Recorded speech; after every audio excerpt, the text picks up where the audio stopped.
नमस्कार साथियों, एक बार फिर से स्वागत है आपका अपने यूट्यूब चैनल आकांक्षा चटियार में। आपको पता है इस खास सेशन में हम बात करते हैं उत्तर प्रदेश स्पेशल के बारे में, जिसमें हम भारत इसके उत्तर प्रदेश का जो इतिहास है उसके बारे में और वर्तमान तक का क्या स्वरूप है उसके बारे में बात कर रहे थे। तो अगर आपने पिछले लेक्चर में देखा होगा, तो हमने हिस्ट्री ऑफ उत्तर प्रदेश पढ़ लिया है। उसके बाद हमने राम राज्य देखा, बौद्ध ने क्या किया उसके बारे में देखा, मुगलों ने यहाँ पे आके क्या किया, कौन सी वास्तुकला बनाई उनके बारे में बात की। फिर हमने कालचक्र को समझा कि भारतीय इतिहास में कैसे कालचक्र है प्राचीन से लेकर आज तक। फिर प्राचीन को हमने पुरापाषाण, मध्यपाषाण और नवपाषाण में बाँट दिया था, जिसको हमने पुरापाषाण और मध्यपाषाण तक की हमने बातें कर ली थी। पाषाणकालीन सभ्यता और हमें इस तरह की और बात करनी थी। हमने इसके ऐतिहासिक संदर्भ को समझा डिटेल में। उसके अलावा हमने बात की है गैरिक मृदवाण संस्कृति के बारे में। प्रमुख प्रवासस्थल जो थे उनमें से अंतरंजी खेड़ा है, उसके बारे में बात कर ली है। उसके अलावा हमने नवपाषाण काल के कोल्डी हवा जो कि प्रयागराज के अंदर है, मगहरा और चौपानी मांडू इसके बारे में बात कर ली है। तो अब उसी को कंटिन्यू करते हुए जो ताम्र संस्कृति थी उसको भी हमने कंप्लीट कर लिया है। अब उसको आगे बढ़ाते हुए हम किसमें बात करने वाले हैं, पाषाणकालीन स्थल के बारे में बात करने वाले हैं कि वहाँ पर पाषाणकालीन स्थल में क्या-क्या मिला और उन्हें क्या-क्या चीज़ें स्पेशल लगी हैं, इनके बारे में इसमें देखेंगे। तो आइए शुरू करते हैं इनके बारे में और आप अपना पेन कॉपी निकाल लीजिए और नोट करना स्टार्ट करिए। सबसे पहले आपने मैंने कल हेडिंग बोल दी थी, आपको डालना था क्या? पाषाणकालीन स्थल, ठीक है? तो पाषाणकालीन जो स्थल थे उसके बारे में आपको जो सबसे पहले जिसके बारे में लिखना है उसका पहला नाम है महदहा, ठीक है? तो अब इसके बारे में आप लिखिएगा महदा के बारे में कि आखिर मैदा में क्या ख़ास था? क्या इसमें स्पेशल था? इसके बारे में आप नोट करना स्टार्ट करिएगा। और मैदा के बारे में लिखिए कि मैदा उत्तर प्रदेश के प्रतापगढ़ ज़िले में। तो अभी आप प्रेज़ेंट टाइम में जाएँगे जो यहाँ पे जाएँगे पूर्वांचल में, तो वहाँ पे आपको कौन-सा ज़िला मिलेगा? प्रतापगढ़, ठीक है? तो मैदा उत्तर प्रदेश के प्रतापगढ़ ज़िले में स्थित एक महत्वपूर्ण मध्यकालीन स्थल है। मध्यकालीन महापाषाण मध्यकालीन पाषाणकालीन स्थल, ठीक है? ऐसे आप लिखिए। मैदा उत्तर प्रदेश के प्रतापगढ़ जिले में स्थित महत्वपूर्ण मध्य पाषाणकालीन यानी कि मिडिल में पाषाणकालीन जो बात आती है, मध्य पाषाणकालीन एक महत्वपूर्ण स्थल है। यहाँ से बड़ी मात्रा में क्या चीज़ें बरामद हुई हैं? तो यहाँ लिखिए, यहाँ से बड़ी मात्रा में हड्डियों से निर्मित यहाँ से बड़ी मात्रा में हड्डियों से निर्मित आभूषण के साथ-साथ हड्डियों से नहीं वहाँ पर उस टाइम पे क्या बनाए जा रहे थे? आभूषण बनाए जा रहे थे, सोना-चांदी नहीं था, लेकिन उस टाइम पे क्या था? हड्डियों के आभूषण बनाए जाते थे, जैसे हाथी दाँत इस टाइम बनता है। हड्डियों से निर्मित आभूषण के साथ-साथ स्तंभ गर्त यानी गड्ढे जो खम्भों के साथ साक्ष्य पाए गए हैं। नेक्स्ट पॉइंट, इसके अलावा यहाँ से अनेक ऐसे समाधान मिले हैं, समाधान मतलब जहाँ पे लोगों को दफनाया जाता है, तो कैसे समाधान मिले हैं? यहाँ पर अनेकों ऐसे समाधान मिले हैं, जिनमें 2 व्यक्तियों को एक साथ दफनाया गया है। ठीक है? ये कंप्लीट होता है। अगले अब लिखिए लिखाइया के बारे में। तो लिखाइया के बारे में बात करते हैं। तो लिखाइया जो कहाँ पे है? ये है प्रयागराज में। इसको ब्रैकेट में लिख लीजिए कहाँ पे पाया गया है ये? प्रयागराज के अंदर, ठीक है? तो अब इसके बारे में लिखिए मध्य पाषाण काल के सर्वाधिक मानव कंकाल यहाँ पे जनसंख्या पाई गई। सर्वाधिक मानव कंकाल मध्य पाषाण काल के सर्वाधिक मानव कंकाल इस स्थान से प्राप्त हुए हैं और सर्वाधिक मानव कंकाल में टोटल संख्या कितनी है? ब्रैकेट में लिख लीजिएगा 17। मध्य पाषाण काल में सर्वाधिक मानव कंकाल यहाँ से यानी कि लेखैया से प्राप्त हुए हैं और मानव कंकाल में ब्रैकेट में लिख लीजिएगा 17, जिनमें से अधिकांश के सिर किस दिशा के अंदर रखे गए हैं? पैर पूरब में रखे गए हैं और सर कहाँ किया गया है? पश्चिम में। जिनमें से अधिकांश के सिर पश्चिम दिशा में हैं, ठीक है? इसके बारे में देखिए, अब नया देखते हैं इसमें नया वाला क्या है? तो अब दमदमा के बारे में लिखिए कि दमदमा के बारे में ख़ास क्या है? इसमें क्या हुआ है? दमदमा की हम बात करते हैं, तो यहाँ पे लिखिए, ये कहाँ पाया गया? ये पाया गया प्रतापगढ़ में, ठीक है? तो इसके बारे में बात करते हैं। यहाँ से 3 नर कंकाल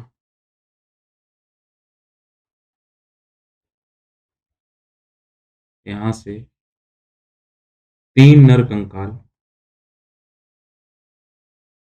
एवं 5 युगल मतलब जहाँ पे स्त्री-पुरुष दोनों रहते हैं, 5 युगल यहाँ से 3 नर कंकाल एवं 5 युगल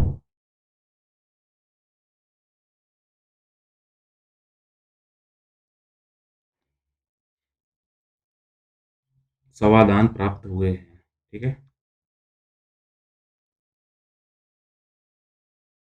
तो यहाँ पे कितने हो गए 5 युगल मिले हैं और सॉरी 3 नरकंकाल मिले हैं, 5 युगल क्या मिले हैं सवादान जहाँ पर क्या गया उनको दफनाया गया है। इस बात को आप देख लीजिएगा, ठीक है? अगला नोट करते हैं। अगला नोट है इसमें मध्य पाषाण कालीन जो पुरास्थल इम्पोर्टेंट है वो सराय नाहर है। इसके बारे में लिखिए सराय नाहर काफ़ी इम्पोर्टेंट है। तो सराय नाहर के बारे में बात करते हैं अगर हम, तो सराय नाहर के बारे में आप लिखिएगा। इसके बारे में अगर आप इसमें नोट करेंगे, तो इसमें आप देखिए इसमें क्या लिखा है, इम्पोर्टेंट क्या है। सराय नाहर में कुल 11 मानव समाधियाँ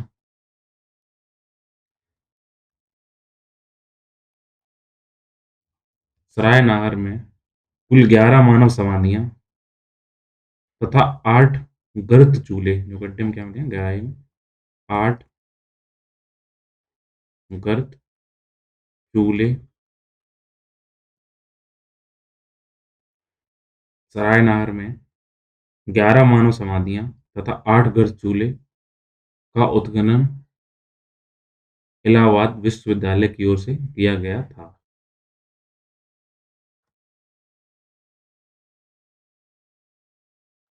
यहाँ की कब्रें जो कब्रें मिली हैं उसको लिखिए यहाँ की कब्रें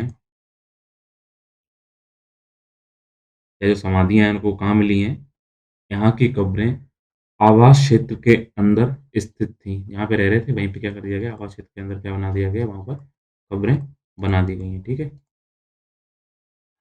यहाँ की कब्रें आवास क्षेत्र के अंदर थीं। इसमें अगला पॉइंट लिखिए यहाँ संयुक्त रूप से 2 पुरुष एवं 2 स्त्रियों 2 पुरुष एवं 2 स्त्रियों को एक साथ दफनाए जाने के प्रमाण हमें सराय नाहर से मिले हैं, ठीक है? सराय नाहर कहाँ है? प्रयागराज के पास है, इस बात को आप ध्यान रखिएगा। इतना आप नोट कर लिया होगा। एक बार फिर सुन लीजिएगा। यहाँ संयुक्त रूप से 2 पुरुष एवं 2 स्त्रियों को एक साथ दफनाए जाने के प्रमाण हमें सराय नाहर से मिले हैं, ठीक है? अगला देखते हैं, इसमें कुछ और फैक्ट जो रह गए हैं, उनको आप नोट कर लीजिएगा एक अलग हेडिंग बना के कि इम्पोर्टेंट फैक्ट्स के बारे में। तो आइए नोट करते हैं इम्पोर्टेंट फैक्ट्स क्या हैं। इम्पोर्टेंट फैक्ट्स की देखते हैं बात, इसमें क्या-क्या खास है। तो इसमें देखते हैं, सबसे पहले आप नोट करिए पहला point, Mirzapur Mirzapur web series के बाद में तो काफ़ी चर्चित हो गया है, यहाँ पे कालीन का उद्योग किया जाता है, कालीन भैया थे वहाँ पे। तो आप लिखिएगा, मिर्ज़ापुर में तीनों कालों का मतलब यहाँ पे क्या है? मिर्ज़ापुर में तीनों कालों ब्रैकेट में लिखिए, पुरापाषाण काल, मध्यपाषाण काल एवं नवपाषाण काल ब्रैकेट क्लोज़। मिर्ज़ापुर में तीनों कालों के औज़ार मिले हैं। यहाँ पर पुरा, मध्य, नव में जो भी औज़ार बनाए जाते थे, वो सारे औज़ार कहाँ पे मिले हैं? मिर्ज़ापुर के अंदर मिले हुए हैं, ठीक है? अगला पॉइंट लिखिए, अशोक के सभी अभिलेखों में अशोक के सभी अभिलेखों में उत्तर प्रदेश में स्थित उत्तर प्रदेश में स्थित सहगौरा अभिलेख एकमात्र ऐसा अभिलेख है जो कि ताम्रपत्र एकमात्र ऐसा अभिलेख है जो कि ताम्रपत्र के रूप में लिखा है। सौगौरा हम अब बता दें कि सौगौरा प्रेजेंट टाइम में कहाँ पर है? गोरखपुर जिले में स्थित है। आप चाहे नोट कर सकते हैं। सौगौरा वर्तमान में गोरखपुर जिले में स्थित है।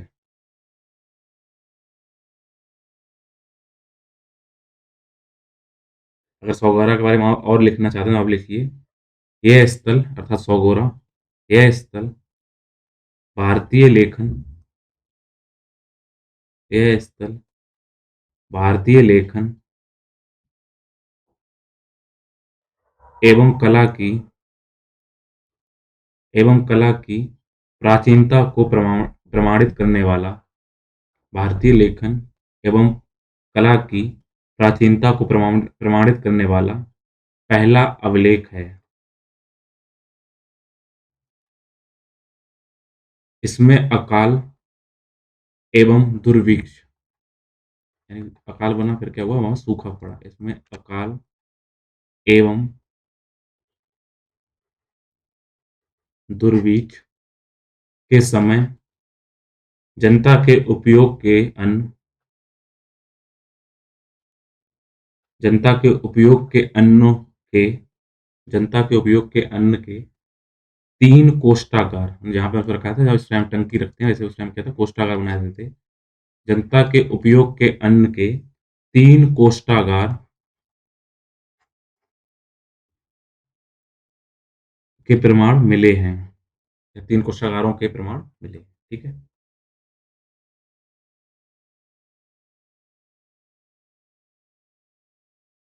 इसका एक और पॉइंट लिखिए, जमदग्नि ऋषि, उनको शॉर्ट में लिख लीजिएगा, जमदग्नि ऋषि। ठीक है? जमदग्नि ऋषि के साथ-साथ क्या है, इनकी पत्नी कौन है? रेणुका। ऐसे आप डायरेक्ट शॉर्ट में लिखिए, बात नहीं। जगदम्ब ऋषि और रेणुका, ये कहाँ पे रहते थे? ये रहते थे जमनिया में। और जमनिया कहाँ पर है? गाजीपुर में। आप ऐसे शॉर्ट नोट भी बना सकते हैं, चाहे तो अपनी बाद में अपनी भाषा में लिख लीजिएगा। और गाजीपुर में रहते हैं। और इनके जगदम्ब ऋषि, जो आपने कभी देखो कामधेनु गाय, उससे ये लिंक है। इनके पास कौन सी गाय थी? कामधेनु, सारे पेट भरती थी। तो आप ऐसे लिख लीजिएगा, जगदम्ब ऋषि का आश्रम उत्तर प्रदेश के जमनिया, ब्रैकेट में लिख दीजिएगा, गाजीपुर में स्थित है, जहाँ पर ये अपनी पत्नी रेणुका के साथ रहते थे। गंगा के तट पर स्थित ये स्थान जमदग्नि आश्रम प्रसिद्ध कामधेनु गायों से भी जुड़ा हुआ है।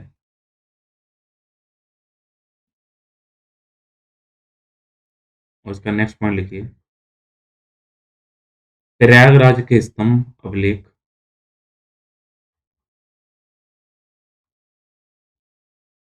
प्रयागराज के स्तंभ अभिलेख प्रयागराज के स्तंभ अभिलेख पर प्रयागराज के स्तंभ अभिलेख पर समुद्रगुप्त एवं जहांगीर के अभिलेख मिलते हैं। स्तंभ अभिलेख पर जहाँ खंभे लगे हुए हैं, उन अभिलेखों में क्या मिलते हैं? स्तंभ तो खंभे। समुद्रगुप्त सम्राट क्या हो? समुद्रगुप्त और या एवं जहांगीर के अभिलेख मिलते हैं। जहांगीर कौन है? अकबर के बेटे हैं ये। ठीक है?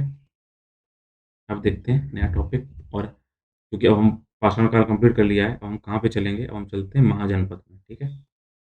तो नई हेडिंग डालिए, महाजनपद काल।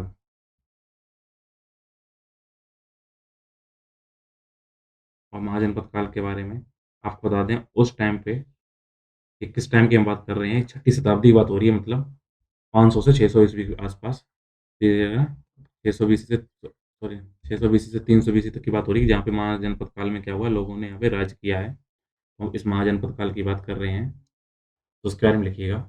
ये जैसे जो हेडिंग है, इसे डाल ली, महाजनपद काल। ठीक है? इस बारे में लिखिएगा। ये क्वेश्चन आ चुका है अभी हाल ही में आरओ के क्वेश्चन पेपर में। तो आप लिखिएगा, 6ठी शताब्दी में उत्तरी भारत में, 6ठी शताब्दी के समय उत्तर भारत में कुल 16 महाजनपदों कुल 16 महाजनपदों में क्षेत्र को विभाजित किया गया था। टोटल जनपद महाजनपद कितने थे? 16। मैं अभी बताऊंगा कौन कौन से थे। टोटल 16 महाजनपदों में विभाजित किया गया था,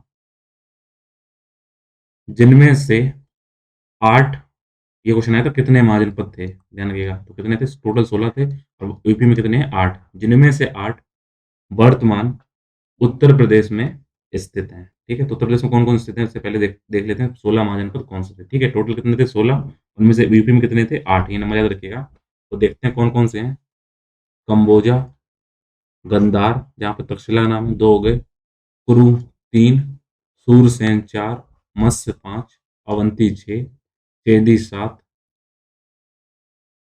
यहाँ पे आप आइएगा, पांचाल 8, मल्ल 9, कौशल 10, विदेह 11, काशी 12, अंग 13, मगध 14, वश 15 और अस्मक 17। तो अस्मक कहाँ पे था? ताप्ती और गोदावरी नदी के बीच में था। तो इसमें क्या है, सबसे दक्षिण में कौन-सा था? अस्मक था, ठीक है? और अब हम इसमें पढ़ने वाले हैं कि उत्तर प्रदेश में कौन-कौन से थे। तो सबसे पहले उत्तर प्रदेश में कौन-कौन से थे आप देख लीजिएगा। वत्स कहाँ था? प्रयागराज के पास था, उत्तर प्रदेश में था। उसके पास में यहाँ पे जो काशी था, ये वाराणसी के पास ये भी था। इसके अलावा कौशल था, ये भी यूपी के अंदर था। मल्ल था, ये भी यूपी के अंदर था। पांचाल जो है, ये भी यूपी के अंदर था। केंद्री की अगर बात की जाए, ये भी उत्तर प्रदेश के उस टाइम पे अंतर्गत आता था। सूरसेन की अगर बात की जाए, ये भी मथुरा के पास था, इसको भी इसके अंदर काउंट किया गया है। और कुरु, जो कुरुक्षेत्र की बात हो रही है, मेरठ के आस-पास का वो, ठीक है? तो ये कितने हो गए? 1, 2, 3, 4, 5, 6, 7, 8। इनको आप टिक लगा लीजिएगा। अब इसमें पढ़िएगा सबसे पहले नंबर 1 डालिए बस और इसके बारे में बात करें। सबसे पहले ऐसे चलो ऊपर से नीचे आते हैं, तो सबसे पहले हम बात करते हैं कुरु की। तो पहले हेडिंग डालिए आप कुरु और इसके बारे में देखते हैं कुरु के बारे में। तो चलिए अब इसमें देखते हैं सबसे पहले वाली कुरु के सबसे नॉर्थ में चल रहे हैं, तो नॉर्थ से स्टार्ट करते हैं। तो आप सबसे पहले कुरु के बारे में देखते हैं और इसमें क्या-क्या लिखना है। तो आपको बेसिकली करना क्या है कि आप इसको 3 टेबल में फॉर्म में लिखिए। एक जगह लिखिए महाजनपद, दूसरी क्षेत्र लिखिए उसकी राजधानी क्या थी उस टाइम पे और तीसरा आप इसी में आप रो में लिखने वाले हैं, यहाँ पे आप लिखिएगा वर्तमान क्षेत्र, ठीक। तो अब क्या करेंगे, महाजनपद, राजधानी, वर्तमान क्षेत्र। तो यहाँ पे आप लिखिएगा पहला वाला क्या लिखेंगे आप? कुरु, ठीक। तो कुरु के बारे में आप लिखिए। कुरु की अगर हम देखते हैं कि ये इसका राजधानी कौन सी थी? इसकी राजधानी थी इंद्रप्रस्थ, ठीक है। और इसका जो वर्तमान क्षेत्र है इंद्रप्रस्थ का वो है मेरठ, थानेश्वर और दिल्ली। दिल्ली में आएंगे आपका मेट्रो स्टेशन मिलेगा थानेश्वर, उसी के बेस पे है, सॉरी इंद्रप्रस्थ के नाम पे। तो यहाँ पे इसमें क्या क्या है? मेरठ है, थानेश्वर है और दिल्ली है। इन तीन को आप ध्यान रखिएगा। दूसरा आप लिखिएगा क्योंकि आप कुरु से चलते हैं यहाँ पे पांचाल, तो दूसरा डालिएगा आप पांचाल। इसके बारे में देखते हैं कि इसमें क्या है, कहाँ इसकी राजधानी है। तो आप पांचाल के बारे में लिखिएगा। जो पांचाल है इसके बारे में आप लिखिएगा। पांचाल की जो राजधानी थी उस टाइम पे वो थी अयछत्र एवं काम्पिल, जो फर्रुखाबाद का कंपिल जगह है उसके, ठीक है। उसकी राजधानी कौन सी थी? अयछत्र एवं उस टाइम कंपिल को क्या बोलते? काम्पिल, ठीक है। इसका अगर देखें वर्तमान क्षेत्र कहाँ पे है, ये है बरेली, बदायूं और फर्रुखाबाद। इतने इलाके में ये इलाका फैला हुआ था, ठीक है।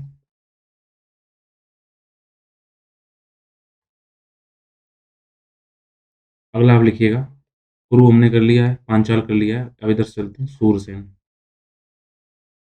सूरसेन की राजधानी थी मथुरा और प्रेजेंट टाइम में देखें कहाँ पे था, तो ये मथुरा में ही है, ठीक है। तो हमने कुरु कर लिया है, पांचाल कर लिया है, सूरसेन कर लिया, 3 कर लिए हैं, ठीक है। अब चलते हैं चौथे नंबर पे ऊपर से नीचे आते हुए मल्ल। तो मल्ल के बारे में लिखते हैं, इसकी राजधानी थी कुशीनगर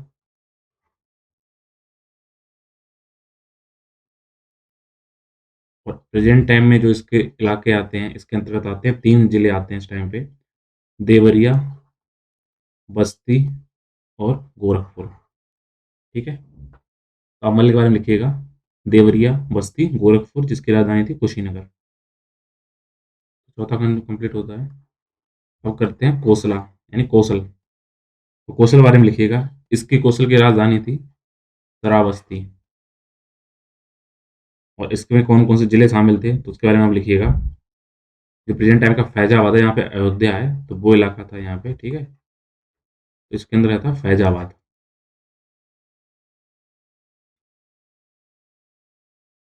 उसके बाद आप इसमें लिखिएगा छठे नंबर का काशी।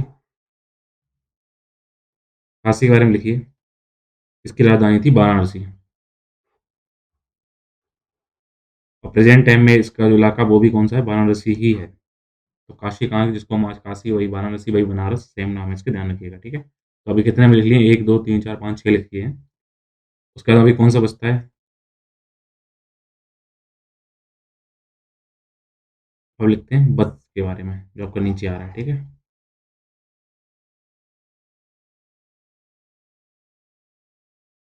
और बचा हुआ चेंदी।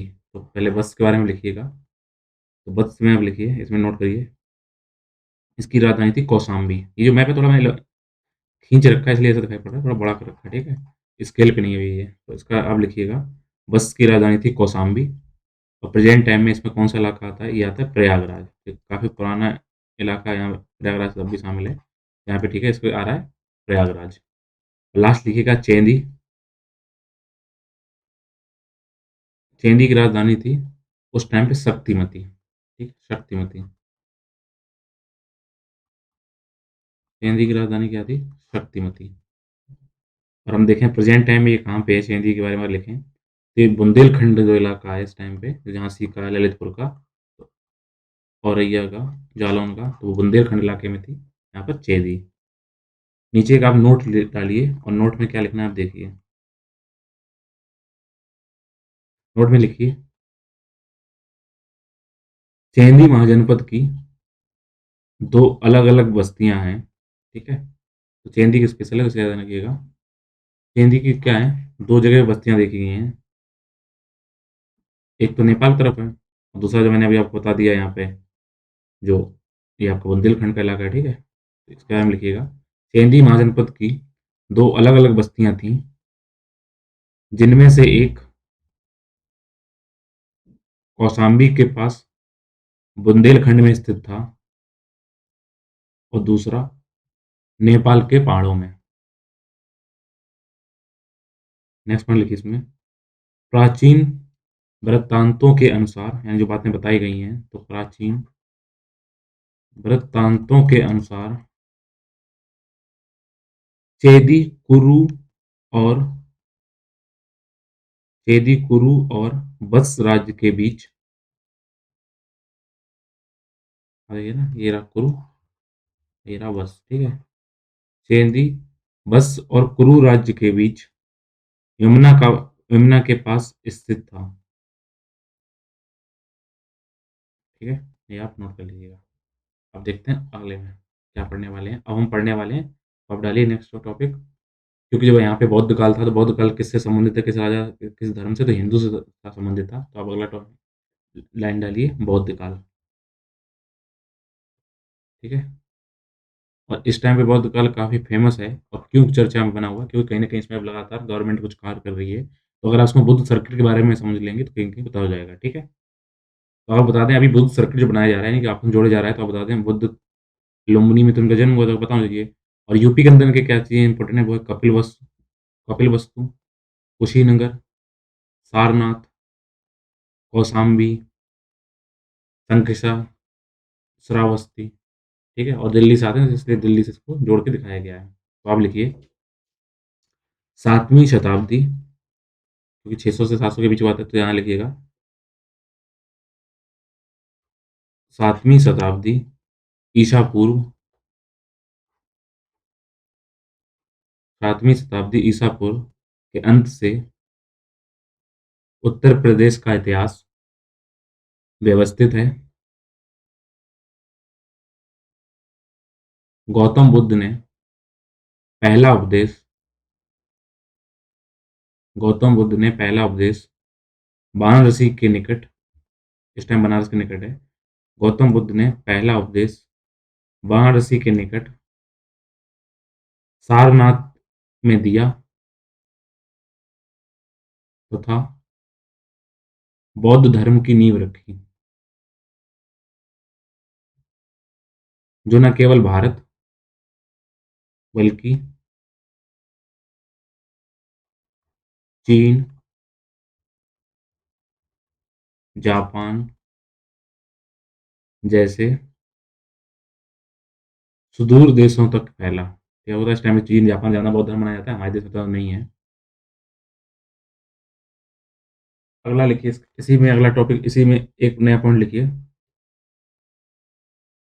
483 ईसा पूर्व,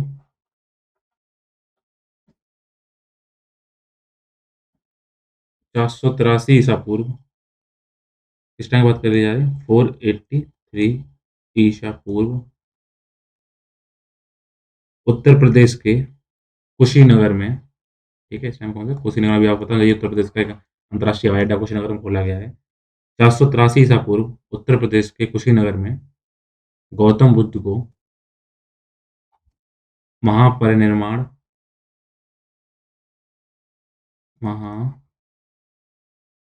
महापरिनिर्वाण इसका मतलब क्या हुआ? इनको यहाँ पे मोक्ष की प्राप्ति हुई थी। महापरिनिर्वाण प्राप्त हुआ। ठीक है, तो उनकी कहाँ पे उनकी मोक्ष प्राप्त हुई, कहाँ हुई? इन्हें कुशीनगर में, इसलिए कुशीनगर का महत्व है। सारनाथ में उन्होंने पहला उपदेश दिया था, इसलिए सारनाथ इम्पोर्टेंट हो गया। अब देखते हैं इसमें अगला क्या है। अगला लिखिए, उत्तर प्रदेश में चंद्रगुप्त प्रथम, ठीक है, ये शासक रहे हैं उत्तर प्रदेश के बारे में लिखिएगा। उत्तर प्रदेश में चंद्रगुप्त प्रथम,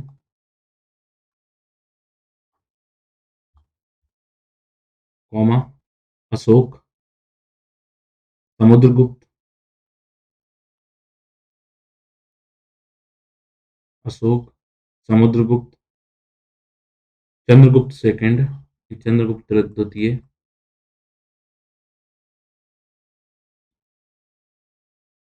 उत्तर प्रदेश में चंद्रगुप्त प्रथम, अशोक, समुद्रगुप्त, चंद्रगुप्त द्वितीय जैसे महान शासक शासन कर चुके हैं।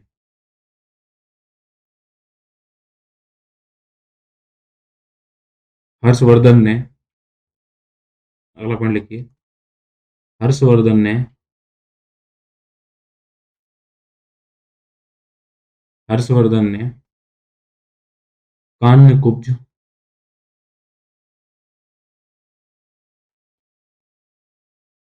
हर्षवर्धन ने कान्यकुब्ज, ब्रैकेट में लिखिए, वर्तमान कन्नौज के निकट,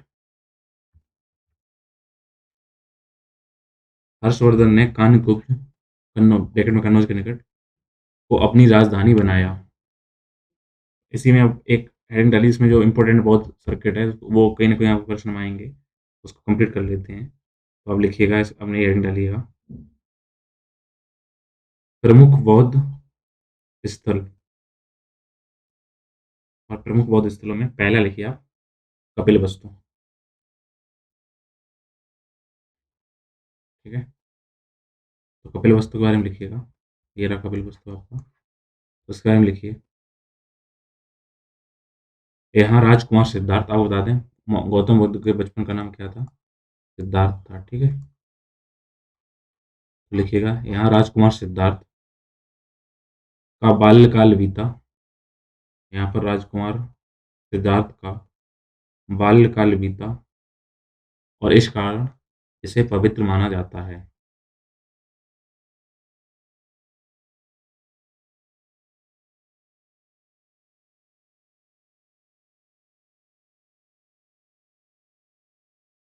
इसका क्रमांक आंग्ल इसी में लिखिए। युवा राजकुमार सिद्धार्थ ने मोक्ष की तलाश में सभी सांसारिक धन और सुख का त्याग किया था, ठीक है। तो कपिल वस्तु से क्या हुआ, वहां से छोड़ के फिर वो चले गए और आगे निकल गए, ठीक है। अगला इसमें पॉइंट लिखिए, वर्तमान समय में, अब कपिल वस्तु बात करें वर्तमान समय में कहाँ पे है, तो लिखिए वर्तमान समय में पिपहरवा टाउनशिप, पिपहरवा टाउनशिप वर्तमान समय में पिपहरवा टाउनशिप, ब्रैकेट में लिखिए, सिद्धार्थनगर जिला, वर्तमान समय में पिपरवा टाउनशिप सिद्धार्थनगर जिले के रूप में इसको जाना जाता है। आप ऐसे लिख सकते हैं, ठीक है। अब बताऊँ चलिए, जब यहाँ से निकले तो उनको ज्ञान कहाँ प्राप्त हुआ? तो ज्ञान प्राप्त हुआ तो उनको गया में, गया कहाँ पे? बिहार में, तो बोध गया। वो सब आपकी यूपी स्पेशल है नहीं, बस इसको पता होना चाहिए। उसके बाद अगला लिखिए, सारनाथ, ये रहा सारनाथ आपका, इसके बारे में आप लिखिए। वाराणसी से, वाराणसी से सिर्फ 10 किलोमीटर दूर स्थित वाराणसी से सिर्फ 10 किलोमीटर दूर स्थित इस स्थान पर भगवान बुद्ध ने आत्मज्ञान प्राप्त करने के पश्चात भगवान बुद्ध ने आत्मज्ञान प्राप्त करने के बाद अपना पहला धर्मोपदेश, यानी कि जो क्या उन्हें ज्ञान मिला, क्या धर्म के बारे में दिया, अपना पहला धर्मोपदेश यहाँ पर दिया था। कहाँ दिया था? सारनाथ में, ठीक है।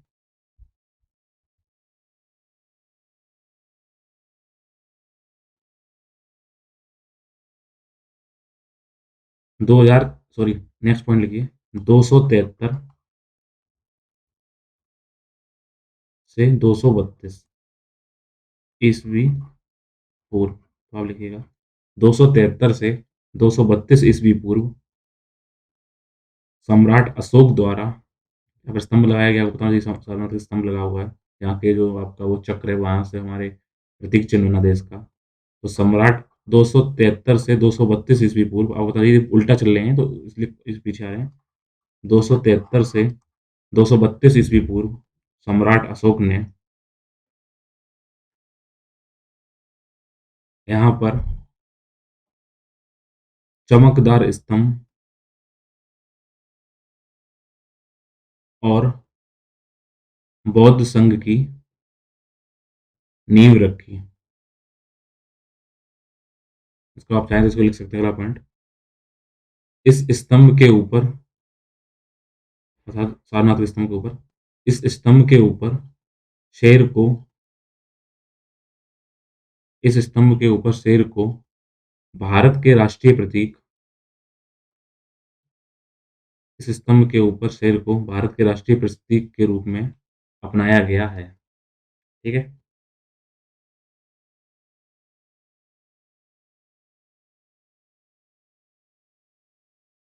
अगला इसमें लिखिए आप श्रावस्ती। ये जो श्रावस्ती है इसके बारे में लिखिए। श्रावस्ती के बारे में पहले लिखिए, श्रावस्ती इसके बारे में लिखिए।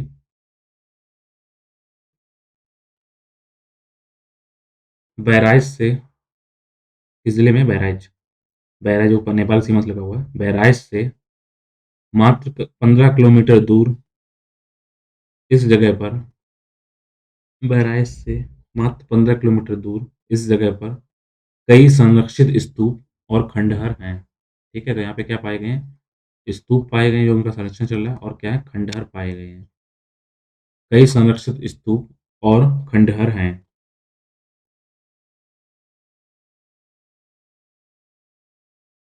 यहाँ पर बुद्ध ने, नेक्स्ट पॉइंट, यहाँ पर बुद्ध ने अपनी दिव्य शक्तियों का प्रदर्शन,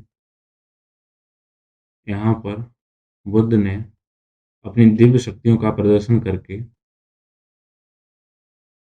उन लोगों को प्रभावित करने का प्रयास किया, अपनी दिव्य शक्तियों का प्रदर्शन करके उन लोगों को प्रभावित करने का प्रयास किया जो उनमें विश्वास नहीं करते थे, ठीक है। तो यहाँ उनको दिखाया कि वो क्या उनके अंदर दिव्य शक्तियाँ हैं। तो विश्वास को दिखाने के लिए कि आप मुझ पे विश्वास करिए, कहाँ पे किया इन्होंने? श्रावस्ती में, ठीक है। नेक्स्ट पॉइंट लिखिए। प्राचीन काल में यह, यानी श्रावस्ती, प्राचीन काल में यह कौशल साम्राज्य की राजधानी थी, ठीक है। तो श्रावस्ती किसकी राजधानी थी? अभी मैंने बताया था। तो कौशल की क्या थी? ये राजधानी थी। प्राचीन काल में श्रावस्ती कौशल राज्य की राजधानी थी।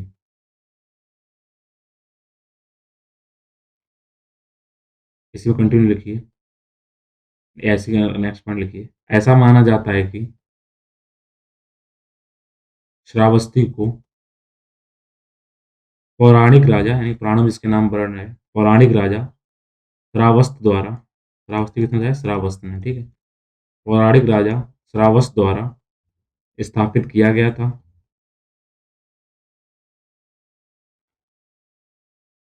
यहाँ पर बुद्ध ने अपने, यहाँ पर बुद्ध ने अपने जीवन के 27 साल गुजारे हैं, या गुजारे थे, आप ऐसे लिख सकते हैं, ठीक है। तो आपका श्रावस्ती हो गया। कपिलवस्तु हो गया, सारनाथ हो गया। और अगला अगला लिखिए।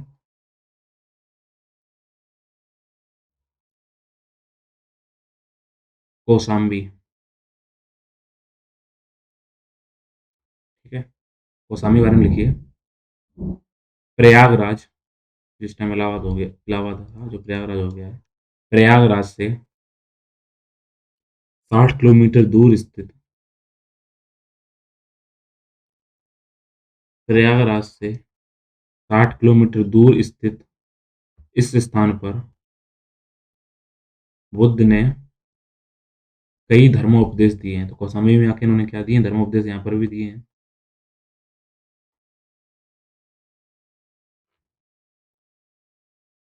तो आप सुन लीजिएगा, प्रयागराज से लगभग 60 किलोमीटर दूर स्थित इस स्थान पर बुद्ध ने कई धर्मोपदेश दिए हैं। यहाँ नेक्स्ट पॉइंट, यहाँ बौद्धों के लिए उच्च शिक्षा के केंद्र स्थापित हैं थे। कौशाम्बी में क्या हुआ था? यहाँ पर बौद्धों के लिए उच्च शिक्षा के केंद्रों के रूप में ये प्रसिद्ध है, इस वक्त ध्यान रखिएगा। नेक्स्ट पॉइंट, यह है यानी कौशाम्बी उस समय के सबसे समृद्ध शहरों में से एक माना जाता था। ठीक है, उसमें जितने शहर थे उसमें सबसे ज़्यादा समृद्ध किसको माना जाता था? कौशाम्बी को माना जाता था। नेक्स्ट पॉइंट, खुदाई के दौरान, जब यहाँ पे उत्खनन किया गया, नीचे निकाली गई, तो खुदाई के दौरान यहाँ पर खुदाई के दौरान यहाँ पर मूर्तियाँ, सिक्के और टेराकोटा वस्तुओं की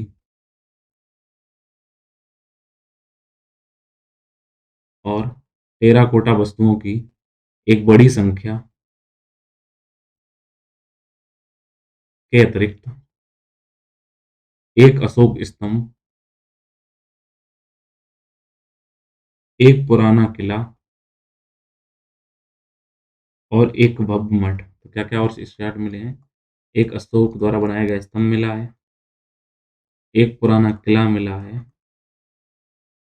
और इसके अलावा वहाँ पे क्या मिला हुआ है? अशोक स्तंभ, एक पुराना किला और एक भव्य मठ। जहाँ मठ में क्या होते थे? रहते थे यहाँ पर ये साधु या जो बौद्ध भिक्षु थे।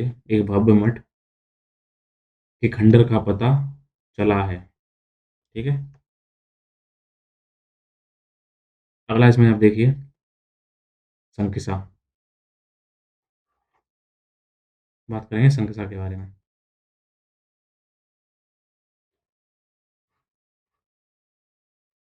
तो संकिसा के बारे में लिखिए। संकिसा से पहले आप इसको नोट कर सकते हो, जैसे करिए, कुशीनगर करिए। क्यों मैं करवा रहा हूँ, सीक्वेंस है इसलिए आप ध्यान रखिए। कुशीनगर लिखिए पहले। इसके बारे में लिखिए, कुशीनगर के बारे में। गोरखपुर से लगभग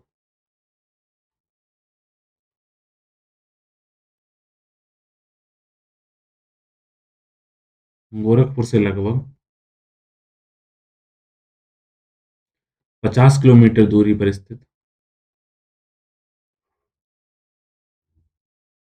गोरखपुर से लगभग 50 किलोमीटर दूरी पर स्थित कुशीनगर में बुद्ध ने अपनी आखिरी सांस ली। अर्थात इनको महापरिनिर्वाण कहाँ मिला हुआ है? कुशीनगर के अंदर। मैंने पहले बता दिया है। आप इसके बारे में लिखिएगा। गोरखपुर से लगभग 50 किलोमीटर दूर स्थित कुशीनगर में बुद्ध ने अपनी आखिरी सांस ली।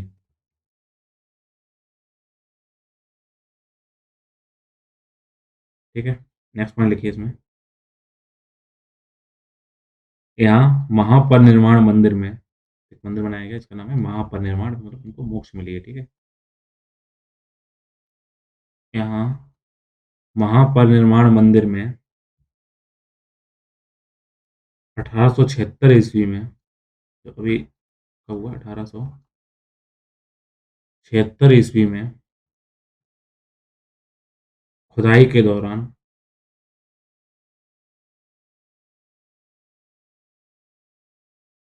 बुद्ध की प्राप्त एक विशाल मूर्ति कहाँ पर? कुशीनगर में। खुदाई के दौरान बुद्ध की प्राप्त एक विशाल मूर्ति स्थापित है।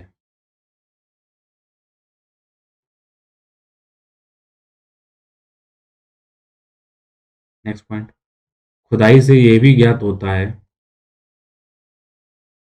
खुदाई से ये भी ज्ञात होता है कि 11वीं सदी में, खुदाई से ये भी ज्ञात होता है कि 11वीं सदी में भिक्षुओं का बड़ा समुदाय यहाँ पर रहता था। ठीक है? और मैंने संख्या क्यों छुड़वा दिया है, अब आपको पता चलेगा। तो इसको लिखने के बाद में अब आप लिखिए संख्या के बारे में। ठीक है? संख्या के बारे में लिखते हैं, इस बारे में लिखिए। ऐसी मान्यता है कि, ये माना गया है, संख्या क्यों फेमस है, फर्रुखाबाद जिले के अंदर स्थित है ये, इसको लिखिएगा। ऐसी मान्यता है कि स्वर्ग में अपनी माँ, ऐसी मान्यता है कि स्वर्ग में अपनी माँ को संबोधित करने के बाद, जब ये वहाँ पे महापरिनिर्वाण हुआ तो ये स्वर्ग गए, वहाँ पर उन्होंने अपनी माँ को संबोधन किया। ऐसी मान्यता है कि स्वर्ग में अपनी माँ को संबोधित करने के बाद भगवान बुद्ध ने यहाँ पर अवतरण लिया, यानी कि दोबारा जब यहाँ पैदा हुए वहाँ पर, तो कहाँ पर आए? संकसा में ये पैदा हुए। ठीक है? ऐसी मान्यता है कि स्वर्ग में अपनी माँ को संबोधित करने के बाद भगवान बुद्ध ने यहाँ पर अवतरण लिया था। अगला लिखिए इसमें, यह फर्रुखाबाद जिले में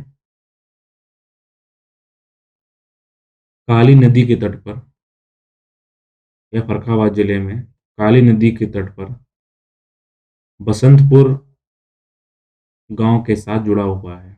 ठीक है? तो वहाँ पे क्या है? फर्रुखाबाद में एक नदी बहती है, काली नदी जिसको नाम से जाना जाता है।